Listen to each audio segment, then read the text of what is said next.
Princ Andrew je spet na udaru. Spremljate kaj? Ne vem, če ste kaj spremljali njegovo afero s tole Virginijo Jeffrey, ste spremljali? Katastrofa. Ta ga je stala kraljeve kariere in po novem še titule. Torek je šla njena biografija, v kateri je opisala vse.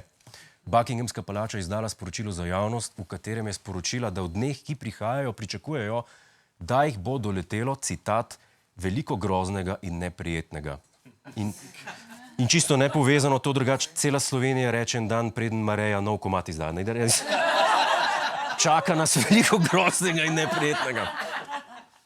Ampak kaj pa so težave ostarelega princa v primerjavi s težavami, ki jih ima trenutno ustavni sodnik Accetto? Namreč... Po skoraj 3 letih je sodišče Evropske unije le zahtevalo, da Evropska komisija razkrije skriti del opomnika, pripravljenega ob obisku takrat podpredsednice komisije Jourove v Sloveniji leta 2023.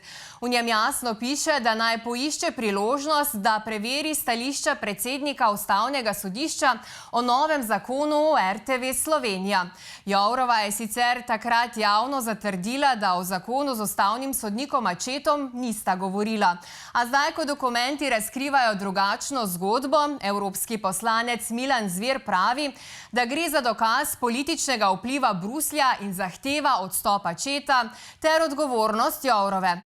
Tako se včasih zgodi s starimi nakupovalnimi listki. Kaj češ? Nakupovalnimi listki, no. Boljše, da ne vidite mojih nakupovalnih listkov z opomniki. Če to pride ven, sem ga na sanku. Afera Godler-Gate. No, vodaj ta teden z Juretom Godlerjem pa smo, da končno razčistimo, o čem sta se Accetto in Jourova pogovarjala, pridobili ekskluzivni posnetek tega sestanka. Dajmo pogledati in razčistiti enkrat za vselej. Jožin Spažin, očalem se blíží, Jožin Spažin, vesnici se blíží, Jožin Spažin. A je še kaj nejasnega? Hvala. Ste bili ta ponedeljek kaj na Primorki? Ste videli ogromno Audijev in BMW-ov z lučkam? Ste si mislili, olej, prevoz živih živali. Prav ste imeli. Ta teden smo imeli visoke državne obiske v Portorožu.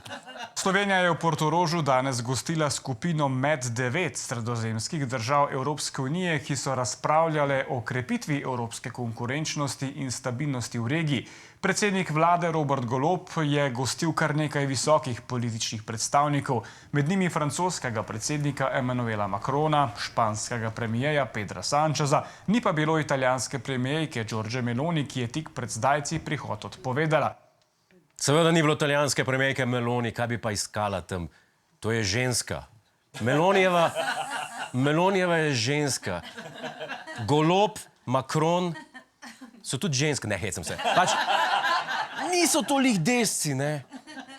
I want to come, but these guys look gay, ja? To je njen citat. To je rekla, no? Ampak je pa za priznati, da zgleda to celotno srečanje popolnih nepomembnežev, za katere sploh še slišali nismo, kot izgovor za intimno srečanje med Macronom in Golobom. A se strinjate? Ali se pa meni sam zdi? Ma Macron, ma kje si mi?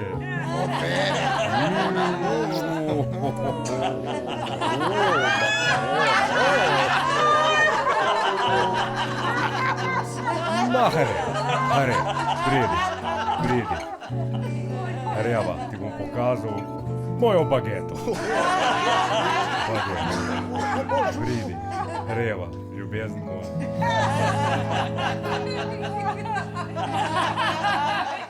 Pač moderna ljubezenska zgodba. Kaj čmo?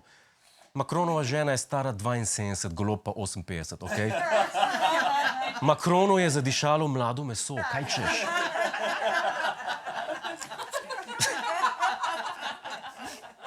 Ogabno.